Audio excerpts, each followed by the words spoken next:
एक क्वेश्चन है जो मेरे से ऑलमोस्ट मेरे हर सेशन में कोई ना कोई जरूर पूछता है, तो मैंने सोचा कि आज इस क्वेश्चन की डेप्थ में हम चलेंगे मिल करके, यानी कि आप जो मुझे अभी वीडियो में देख रहे हैं और मैं, हम लोग मिल करके इस क्वेश्चन की डेप्थ में चलेंगे और डीपली समझने की कोशिश करेंगे कि इस क्वेश्चन का क्या आंसर है। वो क्वेश्चन है कि हमेशा मोटिवेटेड कैसे रहे। तो इससे पहले कि इस क्वेश्चन की हम डेप्थ में चले, मैं आपको बताना चाहूंगा एक ऐसी स्टडी के बारे में जो बहुत ही इंटरेस्टिंग है। वो हुई थी कोलंबिया यूनिवर्सिटी में 1998 में। एक प्रोफेसर ने स्टडी को किया जिसमें कि बहुत सारे बच्चे थे जो कि सारे 5th स्टैंडर्ड के थे और उनको पजल्स थी बहुत तरह तरह की सॉल्व करने के लिए। उसमें से कुछ पजल्स बहुत ही मुश्किल थी, कुछ बहुत ही आसान थी। उसके बाद में जब उन बच्चों ने उन पजल्स को सॉल्व किया तो उसके बाद में सभी बच्चों को एक ही बात कही गई कि आपने बहुत अच्छा किया। बस यहां पर एक छोटा सा फर्क था।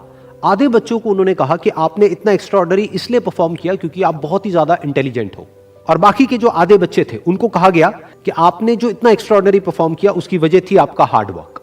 फिर उसके बाद में दोबारा से इन सब बच्चों को कुछ पजल्स दी गई सॉल्व करने के लिए, जिसमें से कुछ बहुत ही आसान थी और कुछ बहुत ही मुश्किल थी। अब यहां पर कुछ बहुत इंटरेस्टिंग निकल करके आया जो किसी ने एक्सपेक्ट भी नहीं किया था।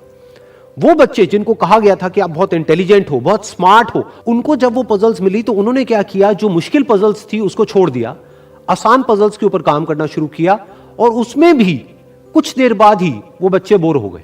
दूसरी तरफ से वो बच्चे जिनको कहा गया था कि आपने इतना एक्स्ट्राऑर्डिनरी परफॉर्म इसलिए किया क्योंकि आपने हार्डवर्क किया, उन्होंने सिर्फ आसान पजल्स को अटेम्प्ट नहीं किया बल्कि मुश्किल से मुश्किल पजल्स को भी अटेम्प्ट किया और सॉल्व किया।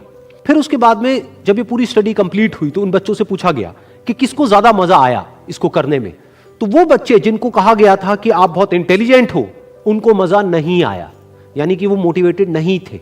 और वो बच्चे जिनको कहा गया था कि जो भी आपने किया वो अपने हार्डवर्क की वजह से किया, उन्होंने ना सिर्फ अच्छा परफॉर्म किया बल्कि वो एंड तक मोटिवेटेड भी थे और उनको मजा भी आया। अब ये स्टडी जिसके बारे में मैंने अभी आप लोगों को बताया, ये इतनी इंटरेस्टिंग इसलिए है क्योंकि ये जिस तरीके से हम सोचते हैं, हमारे थॉट पैटर्न को चैलेंज करती है। हम क्या सोचते हैं कि अगर हम पेरेंट्स हैं या हम टीचर्स हैं और अपने बच्चों को हम बोलेंगे कि आप बहुत इंटेलिजेंट हो, आप बहुत स्मार्ट हो, तो वो अच्छा परफॉर्म करेंगे। लेकिन इस स्टडी में एग्जैक्ट उसका ऑपोजिट निकल करके आया है। तो इस स्टडी में जो फैक्ट्स रिवील हुए उसको समझने के लिए हमको एक कॉन्सेप्ट को समझना पड़ेगा, जिस कॉन्सेप्ट को कहा जाता है लोकस ऑफ कंट्रोल। हुआ क्या कि जिन बच्चों को कहा गया कि आप बहुत ही स्मार्ट हो, बहुत ही इंटेलिजेंट हो, उनका जो लोकस ऑफ कंट्रोल था वो उनके अंदर नहीं था, उनके बाहर था। लोकस का मतलब है सेंटर ऑफ कंट्रोल, मतलब कि अगर वो स्मार्ट है, अगर वो इंटेलिजेंट है, तो इसमें उनका खुद का कोई रोल नहीं है, वो उनके कंट्रोल से बाहर है। दूसरी तरफ से जिन बच्चों को कहा गया कि जो भी आपने अचीव किया वो अपने हार्डवर्क की वजह से अचीव किया, उनका जो लोकस ऑफ कंट्रोल था वो उनके अंदर था, यानी कि हार्डवर्क पूरी तरह से उनके खुद के हाथ में था कि अब उनके ऊपर है कि वो कितना हार्डवर्क करते हैं। और ये सिर्फ इस स्टडी में निकल करके नहीं आया है, इस तरह की और भी बहुत सारी स्टडीज हुई हैं, बहुत सारी रिसर्चेस हुई हैं जहां पर एग्जैक्ट यही चीज निकल करके आई है कि अगर हम खुद को हमेशा मोटिवेटेड रखना चाहते हैं तो उसका सिर्फ एक तरीका है कि जो कंट्रोल है वो पूरी तरह से हमारे अपने हाथ में होना चाहिए। तो अब समझने की कोशिश करते हैं कि ऐसा क्या होता है कि जो कंट्रोल है वो हमारे हाथ से चला जाता है, और ऐसा क्या होता है जब कंट्रोल हमारे हाथ में आ जाता है। जब भी हम एक्सटर्नल फैक्टर्स की बात करते हैं कि मैं ये नहीं कर पा रहा इस वजह से, उस वजह से, उस वजह से, जो कि मेरे कंट्रोल से बाहर है, तो हमारे हाथ से कंट्रोल चला जाता है। लेकिन जब हम बात करते हैं कि हम एग्जैक्टली क्या कर सकते हैं, जब हम अपनी कैपेबिलिटीज के बारे में बात करते हैं, तब कंट्रोल पूरी तरह से हमारे हाथ में आ जाता है। जब हमारा फोकस उन रीजंस पे नहीं होता है जिनकी वजह से हम वो नहीं कर सकते जो हम करना चाहते हैं, बल्कि उस जगह पर होता है कि जिस वजह से हम वो कर सकते हैं जो हम करना चाहते हैं, तब हम अंदर से मोटिवेटेड होते हैं। फॉर एग्जाम्पल, आप जिस भी फील्ड में हो, उस फील्ड में कुछ लोग हैं जो टॉप पे बैठे हैं। आपके पास में दो ऑप्शन है। एक, आप बोल सकते हो कि वो लोग, उनके अंदर कुछ स्पेशल है, उनके अंदर कुछ एक्स्ट्राऑर्डिनरी है, उनके अंदर कोई ऐसा टैलेंट है जो आपके अंदर नहीं है, या फिर उनकी किस्मत है जिसकी वजह से वो वहां पर बैठे हैं, या फिर उनके पास में कुछ था, किसी का सपोर्ट था जिस वजह से वो वहां पर है। अगर इसमें से ऐसा आपने कुछ भी बोला तो आप फंस गए। अब आप मोटिवेटेड नहीं रह सकते उस काम को करने के लिए जो आप काम कर रहे हो, क्योंकि अब कंट्रोल आपके हाथ से बाहर है। क्योंकि अब अगर आपके पास में वो है ही नहीं जो उनके पास में है, तो अब आप वो कैसे बन सकते हो जो कि वो बन चुके हैं।